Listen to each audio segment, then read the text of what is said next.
What's going on, guys? Welcome back to Before the Whistle. I'm your host, Maddy, and if you're watching this video, you can probably see that I'm not in my normal setup. I'm back in California for the holidays after being in Washington, D.C.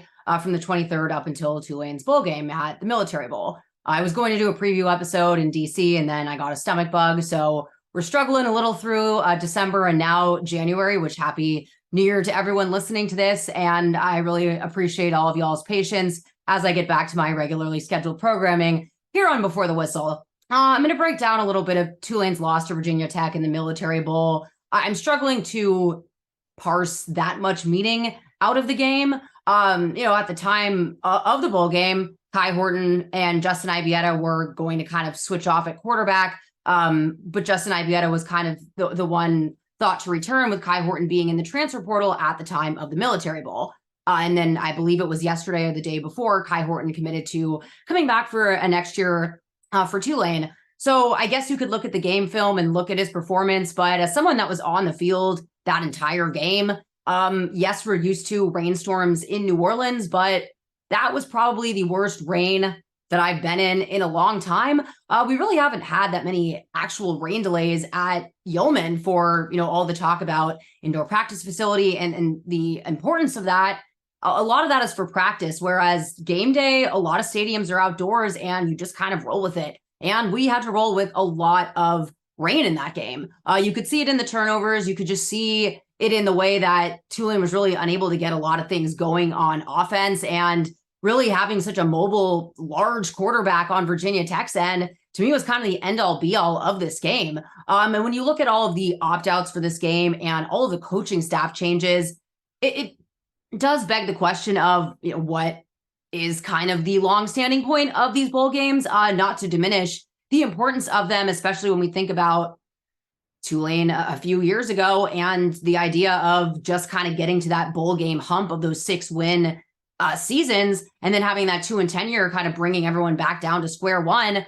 It's hard to kind of see how there's these tiers when, Tulane was, I believe, an 11-win team going into the Military Bowl, and, their opponents are oftentimes 6-6. Now, as we saw in that game, it didn't really matter, but it does just go to show kind of how many teams are in this bowl game discussion. And, 43 is way too many bowl games, let's be honest, but I don't know how you really start fixing this scenario. To me, an easy thing would be raising the win total or making it a little more important in conference play, something to just kind of get us away from these sub 500 bowl games. When you think about the NFL and playoff games, oftentimes the third wild card, I believe now, is acting like the third wild card in the playoffs. Yes, you have upsets, but they really don't happen that often at a higher level. And so to think that they would happen, I guess they do happen a little more often in college football. I mean, you look at Tulane last year, and I think that if anything else, this bowl season has really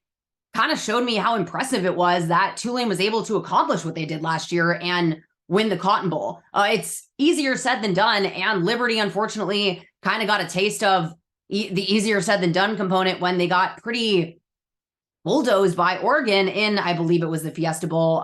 All of the bowls are really blending together here. And then you really see those two college football playoff games actually be really good football games that I really enjoyed for the first time all of bowl season, to be honest with you. I know it's not what the large proportion of this fan base wants to hear me talk about other bowl games, but again, I'm just kind of struggling now that we're so many weeks removed. I think you can look at some bright spots, and particularly on defense, I think before things kind of went haywire. And it just goes to show you, I think that your second team and maybe your third team can compete in a bowl game, but when you're down as many starters that Tulane was down and suffered some severe injuries in that bowl game, it does kind of make you take a step back a little bit. But even though it was a loss for Tulane and it was more of a blowout, if you will, than the championship game, it did just kind of feel like there needed to just be one last game on the year after everything that's happened with all the coaching staff turnovers. And it has also kind of showed me the importance of a really good head coach. And it's no knock to Slade Nagel, but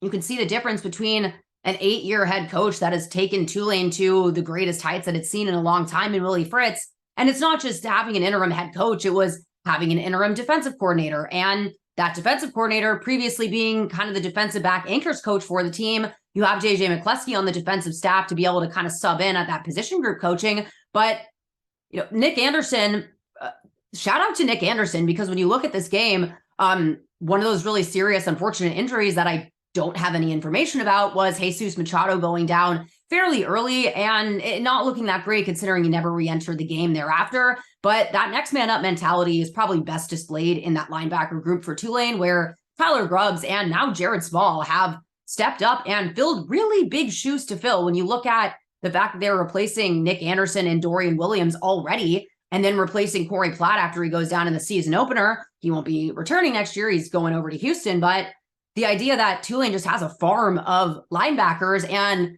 had a former player come in and be able to coach the position group that was first and second on the team in tackles. And one of the 2 touchdowns scored on the day by Tulane was by a linebacker in Tyler Grubbs. So that was, to me, a bright spot on the coaching staff. But you have a graduate assistant coaching the defensive line. I'll be honest, I'm not really sure if there was an acting offensive coordinator. I'm probably missing something here. It might have just kind of been an over title for Slade Nagel. And then you had a lot more position group coaches on that side with Coach Tyler Spots at tight end, and then Dan Rochar on the offensive line, Coach Sheridan coaching, I believe it was the running backs, if not that, and the wide receivers for this game. And it just goes to show you personnel matters and position group coaches matter. That's something that's really stuck out to me being a sideline reporter for 3 seasons running now, was how different those position group coaches can really be for an entire football program, to be honest with you. I mean, just looking at the offensive line from the 2-10 year to the 12-2 season was like night and day. So it was really good to see that consistency continue this year. Even though they lost Coach Nagabi to Houston last offseason, you bring in Dan Rochar. It's not exactly a bad, I wouldn't even call it a consolation prize. I mean, he's an NFL coach that has coached offensive line, coached running backs, and I believe was an offensive coordinator for a year or 2 with the Saints. And it's not lost on me that that position group suffered a lot of injuries all season long. With Prince Pines at left guard being hurt a lot of the season, and so Shadre Hurst, who's one of those really key returnees for me next year, being kind of one of the quiet MVPs of this season, to be honest, because he slots in for Prince Pines for, I believe, 5 or 6 games this year. Josh Remitich goes down at one point, and so he was able to switch over there. I've seen him play right tackle when Rashad Green went down for a game or 2 this year. You also had Trey Tuggle, who was able to kind of switch around with him. But usually when you have that many injuries on your offensive line, something's going to suffer. And the fact that we saw Tulane have the season that it did, that Mekhi Hughes had the year that he did, that is, to me, all the more impressive when you really saw just a thinned out personnel grouping in the Military Bowl. And you also saw the importance of a really good quarterback. And again, that's not a knock on Kai Horton. I thought you saw a lot of promise and athleticism from Justin Ibieta. And unfortunately, he got a really bad injury as well, from what it looked like, getting an air cast put on and having to be carted off the field. That game was just clearly more suited towards quarterbacks that could run. And I was pretty taken aback when Kai Horton kind of started taking off as much as he did. Were there some routes open downfield? Maybe, but I really can't emphasize how hard it was raining, particularly in the second half of the game, where I was just really huddled over the microphone. And I'll just tell, it's not really a joke, but if you've seen photos of it, the rain was so bad that I had to put a condom on my microphone in order to keep it from getting waterlogged. And it was probably the funniest thing that I've seen in a very long time. Worked really well. So if there are sideline reporters out there that get stuck in a rainstorm, please DM me, because I don't really want to go into the specifications on here, but that's the first time that I've had to pull that out in 3 years of sideline reporting. So it just goes to show you how bad those weather conditions were. But again, you saw the Virginia Tech quarterback, that was hard to say for a minute, really take over that game with his legs. And I thought Kai Horton matched him relatively well, but you were definitely missing that mobility. And I don't know if it was just you really didn't see that many carries from Mekhi Hughes. It was a little odd of a game plan, but I really just, again, continue to think how much would Tulane have been able to do with the personnel that they had out there, when we've already been talking about the absence of Jaquan Jackson and Lawrence Keys and how that really kind of correlated with the offensive downfall, if you will, of Tulane towards the end of the year. I know that the offense was a struggle all season, and I'll admit I was one of those that was kind of in the camp of, okay, well, a 1-0 is a 1-0, and so who's really complaining about it? And I didn't really get that way until the second half of conference play, where it just kind of felt like, all right, I could see the criticisms, and I've seen them week by week, but the fact of the matter is Tulane is still finding ways to win these games, and really didn't feel like they were in danger of losing a lot of them this year either. Yeah, there were some games that got hairy for a drive or two, but you saw Tulane just so quickly pick up the slack where it needed to be picked up and then go on one of those dominating fourth quarter drives.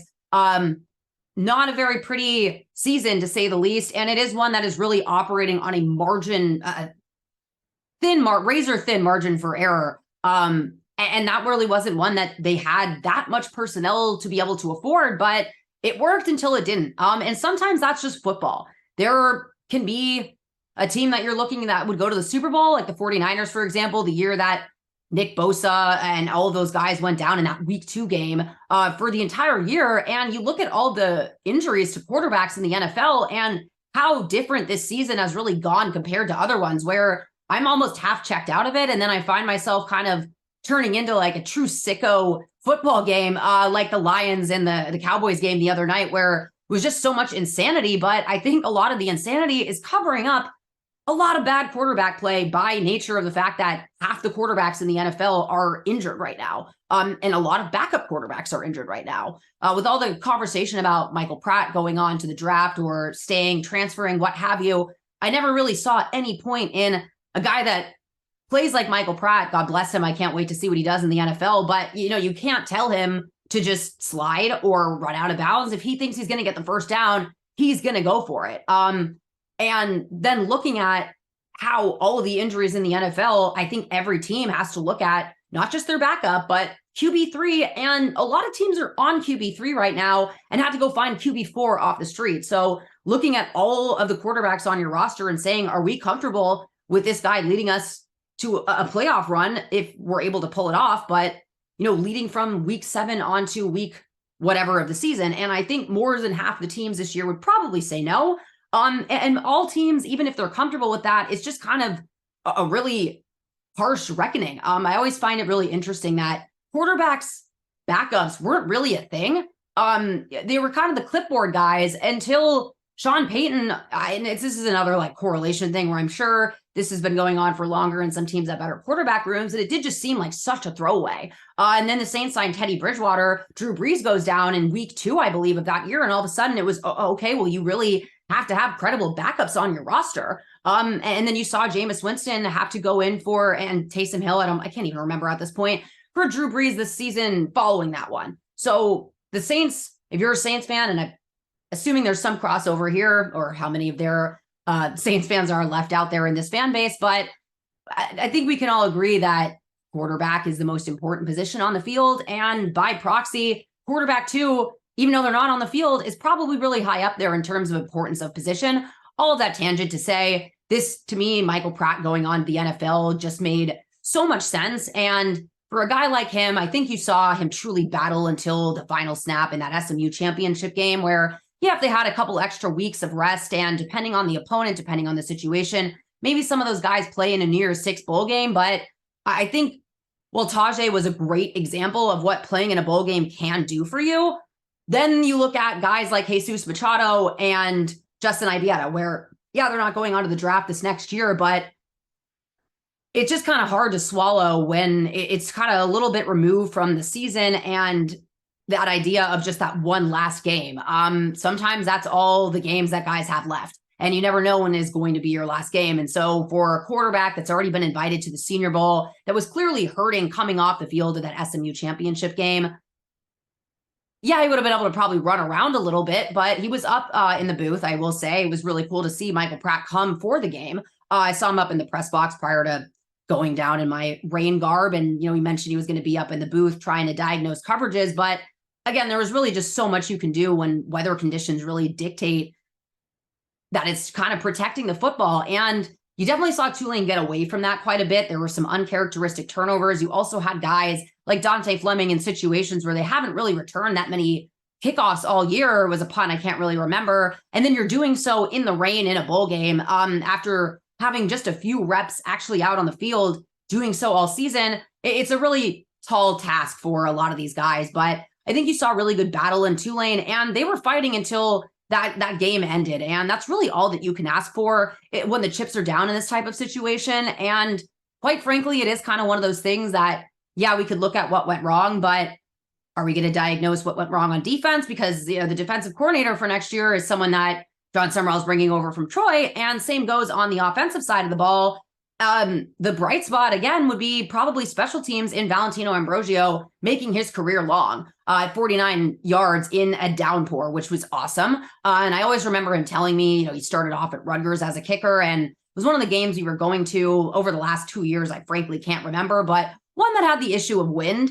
And I talked to him about it, and he just kind of said, I'm used to kicking in a wind tunnel. That's what I did out in Rutgers. And he probably kicked in the snow, probably kicked in rainstorms just as bad as the one that we saw in Maryland this last, I guess it was 2 weeks ago now. I actually really can't tell. I think it was last week. That's how well I'm doing. So it was really cool to see him make that and go out on a high for Tulane. He never missed an extra point. He was someone that I went to Tulane when Cairo Santos was the kicker, and I remember the New Orleans Bowl, and I believe he missed a kick in that bowl, unfortunately, but it was just such a different feeling having a kicker that could kick credibly from 40 plus yards out. When I first started as sideline reporter, we didn't have that until Valentino Ambrosio, and he was hurt to start the year last year. He actually didn't even kick, I believe, until week 5. Christian Esnard was the one that was kicking for Tulane for those first couple weeks of last year. But ever since Valentino Ambrosio has taken over that job, it's just been such a sense of consistency. And as much as we're talking about quarterback and the need to replace that, which I'm assuming Tulane will probably look to the portal, even though they have Kai Horton, because again, if that game shows you anything, there was a point where Darian Mensah was warming up, and with Carson Haggard entering the transfer portal, there was no one behind Darian Mensah after Justin Ibieta got hurt. So it just goes to quickly show you. And then you look no further than the Houston game last year where Kai Horton came in as QB3. It's definitely a position that Tulane's going to be looking at in the portal. But I think kicker, I don't really know who's on the roster, but you just see the importance of a guy like Valentino Ambrosio. And as much as we talk about that Cotton Bowl win, I was talking about this with my dad the other night, we don't know what happens if Val misses that extra point. Best case scenario, Tulane goes to overtime and wins. Worst case scenario, they don't. But you really took that out of the equation with and there was never really a sense of doubt either. Even though it was the biggest stage probably of all of their careers, there was never any doubt that he would make that extra point, and he made every single one of his career.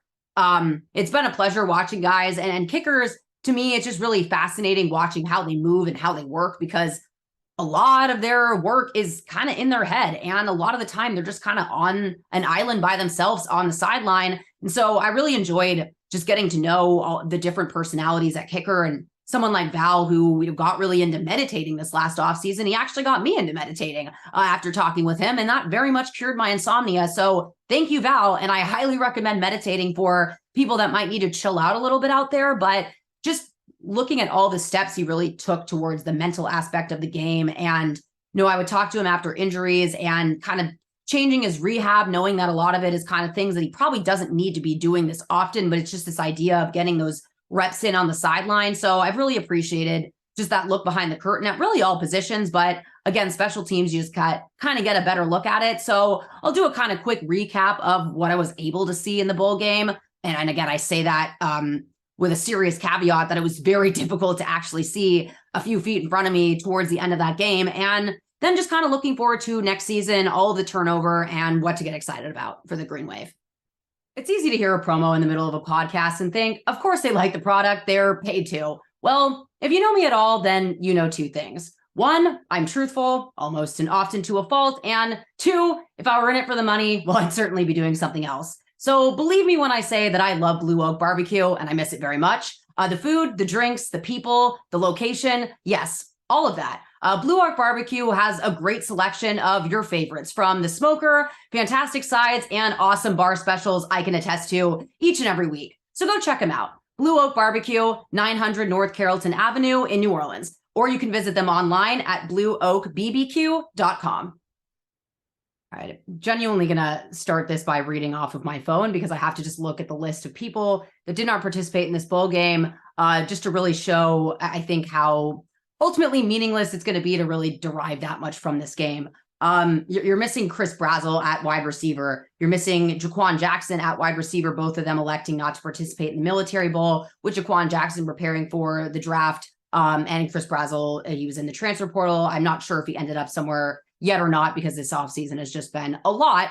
And then Lawrence Keys, I know he really, really, really wanted to play in that game. He was one of the guys that I saw in that bowl selection party the day after the championship game. And he was someone that was kind of my sideline buddy towards the end of the year because he was injured. And so a lot of the time I saw him really coaching up the wide receivers and emotionally kind of managing some of those emotions in the championship game. That's something that we kind of debriefed about the next day. I know that everyone was just physically and emotionally exhausted from all of that, but he really wanted to get that last game in that green uniform. And so it was unfortunate to not see him be able to pull that off, but he was down there the whole week. He was on the sideline. He was engaged.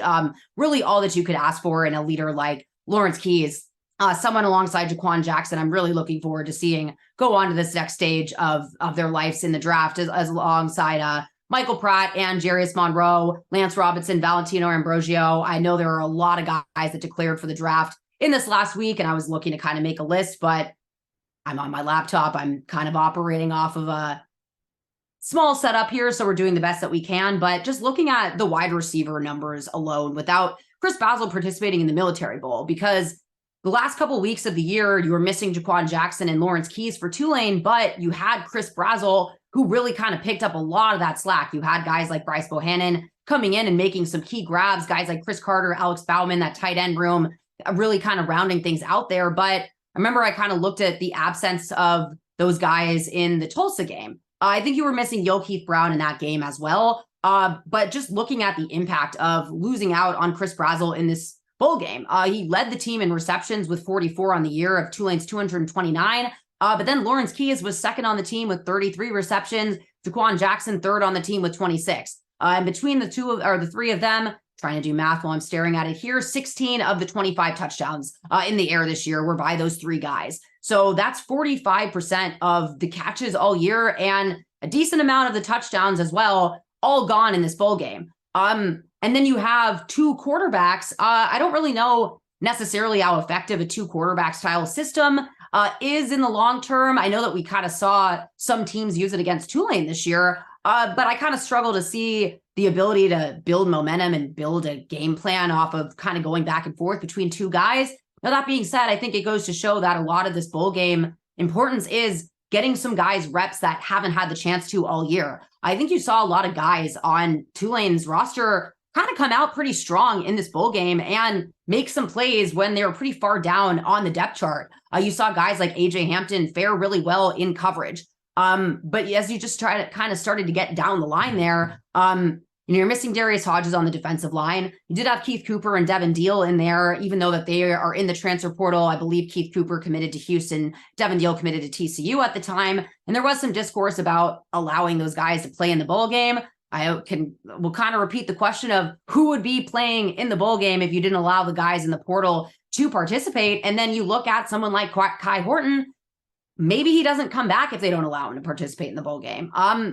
Yeah, it's different when they've committed to another program, but especially the defensive line, it just gets really thin really quickly. And having two of your starters that want to play in the game sit out just because is kind of hard to swallow when you already have someone else already sitting out for the draft. So Darius Hodges, that was someone else that I didn't have on here. You didn't have DJ Douglas at safety, and he was someone that stepped in, as much as we talk about the linebackers and all those roles all season long, I also brought up the safety group and how important they were in Larry Brooks, Lummy Young, and Macon Clark for that matter. And Tulane has a lot of replacing to do now at that safety role and the anchor role, the nickel role, whatever you want to call it, as I believe Cam Pettisclo is out of eligibility, although he did participate in the Military Bowl. But DJ Douglas was a huge part of the defense all season long. And I thought you saw, again, a lot of promise out of Darius Swanson, who's been a key contributor all season long. And Kevin Adams was, I believe he's a true freshman, if I'm not mistaken. And he's someone that looked really strong in fall camp. I remember that, and always looked strong in practice.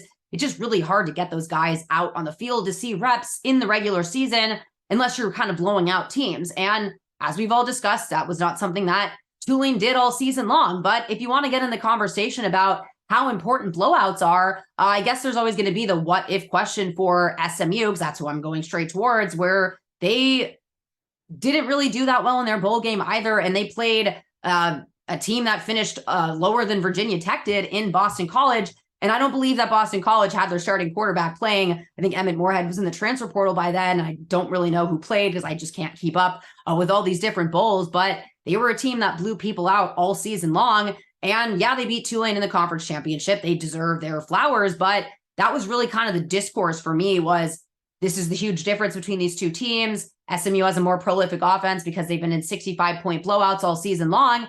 And then you kind of meet a tough defense, and that's what you get. And it's not like Tulane allowed them to really go flying all over the place in the championship game either, but hard to evaluate when you're looking at a backup quarterback. So you could also apply that logic to Tulane and the fact that it was a backup quarterback in a 2-quarterback system in a game where the starter, I guess, if you will, by who took the field first was in the transfer portal. So it was just kind of difficult to, again, derive that much meaning from this game, not knowing at the time whether or not Kai Horton was going to come back or not. And it's not really a performance I think is valuable applying to really anything at this point, because you're going to have a different offensive coordinator next year, a lot of different moving parts, likely someone else in the quarterback room, if not a different starter.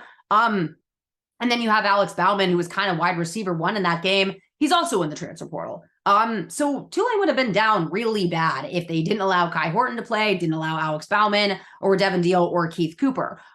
Because again, Justin Ibieta got hurt halfway through that football game. It would have been good reps for Darian Mensah, but it's also, there's such thing as giving a quarterback the yips when you throw them in a game that they're woefully unprepared for. And that's not a knock on Darian Mensah. It's just, he's young, he's a freshman, and he hasn't seen the field yet. So to have him kind of be out there as the only quarterback on the roster, because again, in this situation, Justin Ibieta went down and was hurt. If you're not allowing Kai Horton to participate, Carson Haggard has left the team. Darian Mensah is literally the only quarterback left on the roster.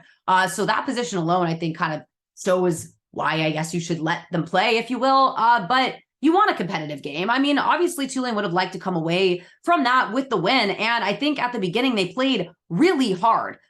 Just again, shout out to Tyler Grubbs. He led the team in tackles. He had a scoop and score return for a touchdown really early on in that game and gave Tulane probably the first burst of hope that they'd had in a long time with everything that's gone on this offseason. But I think you walk away from this game and it's more, the guys are upset because it was the last time that they're playing together. It's the last time for a lot of them in the Tulane uniform, and they don't know what the future looks like for them.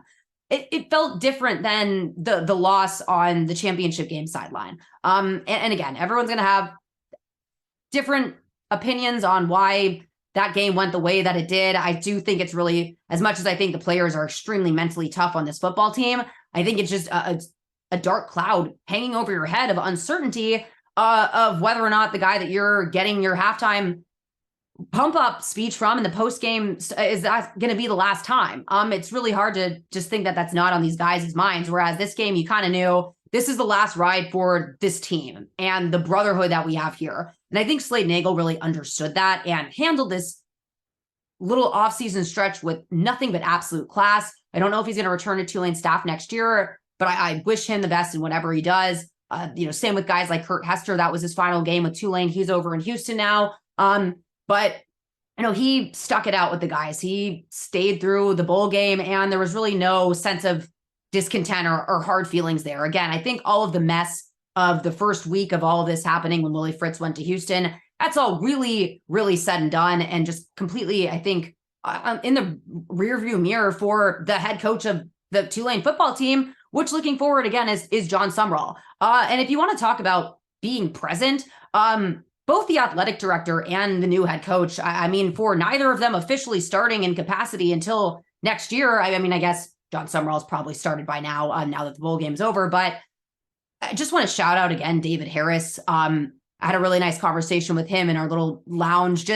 He's a very personable guy. And that was kind of my takeaway from him in his introductory press conference. Yes, he didn't sell a palace of hopes and dreams to a fan base, but I think that you got the authentic David Harris, and authenticity is really hard to come by in this industry. And I just go back to guys that people that I've spoken with, like Deuce McAllister, who've spoken really highly of him. For a coach that's never made a head coaching hire, I will just, again, really shout him out for getting this right alongside Courtney Gaucher, Patrick Norton, that whole Tulane front office, if you will. But that was really kind of this is David Harris's most important job. Well, it's safe to say that he got it right. And his choice was there the entire week for the Military Bowl. We went on a tour around Washington, D.C., which was really cool. I haven't been to D.C. since I moved from Philadelphia, but I don't really know if all these guys have had a chance to go to D.C. So to get that kind of opportunity to go around the National Mall, see the Lincoln Memorial, the Martin Luther King Memorial, and Capitol, I believe, something with a Christmas tree. It's getting away from me at this point, but I turned halfway through that tour and it's like, oh my God, there's John Summerall. He's on this tour. And, he was in the lounge with us and just really ingraining himself in this football program. He also joined our broadcast. Halfway through the second quarter, he went and did a TV bit on the other side of the military of the Navy Stadium. And then he walked over, came up with Corey, Steve, and Jordan and sat down and was kind of turned into a pseudo play-by-play guy. Because as he was talking, there were some plays going and it was kind of fun to hear a coach just really get into it on the microphone and kind of learning, he was all of a sudden saying, oh, there's Yokeith Brown going, kind of realizing, oh, I'm on radio. There's a play happening right now. But it was cool to see him really get into the game from afar and just say, how much he misses being down on the sideline. I think he's going to be a really active, hands-on coach. And I just think that's going to translate really well with players that are currently on the team. And I mean, you just look at all of the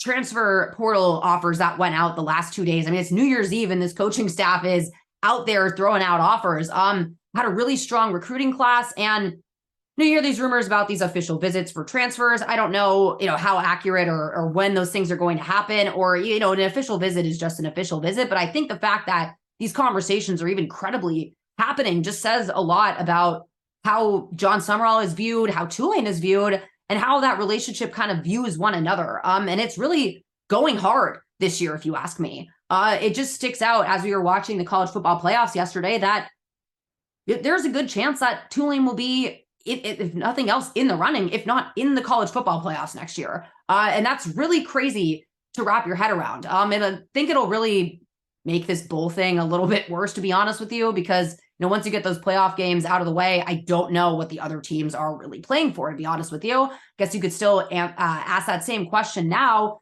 But when all the top teams are kind of going at it, it's hard to not kind of feel like you're that episode of SpongeBob where he's looking down from his house and waving at everyone as they're walking away. That was a really weird reference to have there. Just the first thing that popped in my mind because I'm, on winter break, if you will. But, that's kind of what we're moving towards. But it's a good thing for G5 programs, to be honest with you. Yeah, I know that every other power conference gets an automatic bid, but those conferences are bigger than ever now. And there is a lot of difference between the top of that one and the bottom of that one. And I think within a conference itself, there's more disparity at this point than probably the top 3 or 4 G5 teams.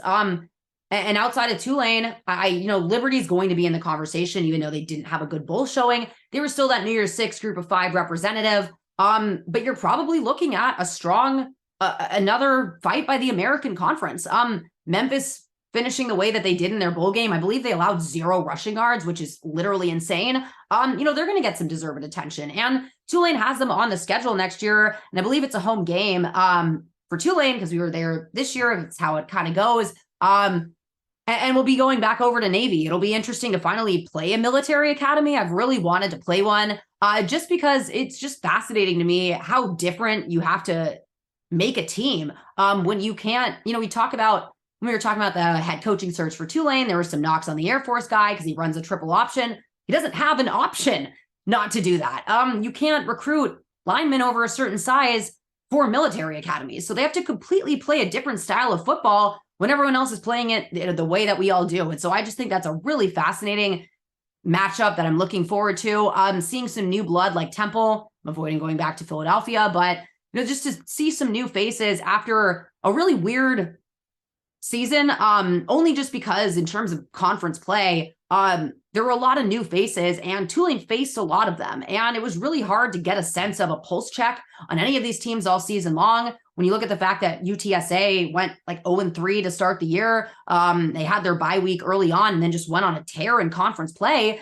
But when you're looking at them earlier that year, you really weren't thinking that much about them. And then I think some teams ebbed and flowed over the season, like UAB, Charlotte, Memphis being one of them. And there's probably a few more credible teams that you're looking at next season. Because if we're going to talk about throwing out Tulane's bowl result, I'm not really going to look that much at a school like Rice and how they fared in their bowl game. Opponent aside, it's hard to keep up with all the opt-outs and health of teams and coaching changes. But it just really stuck out to me how difficult it can be to win a football game when all of the chips are down, in a way that we saw Tulane face off in the Military Bowl. But we've seen just all of these coaches come in, and a lot of them coming over from Troy, which is not a bad thing. And so I'll be curious to see how the eventual staff shapes out. I think that's been reported that the offensive coordinator is coming over, the defensive coordinator, the linebackers coach, and the strength and conditioning coach. That's a huge important thing as well. And the feedback that I think Tulane fans have gotten about Troy's and now Tulane's strength and conditioning coach, especially just knowing the importance of Kurt Hester and watching him really make such an impact on these guys. It's going to be the most interesting spring practice, I think, that I'll be attending. And I'm just grateful that I think that I'm getting no better learning experience on the full college football experience in just this 3 now going on 4-year span where, I watched what goes wrong and how to fix those things that are in your control, leading from 2-10 to the greatest single season turnaround in college football history in 12-2, beating the Heisman Trophy winner in the Cotton Bowl with 4 minutes left,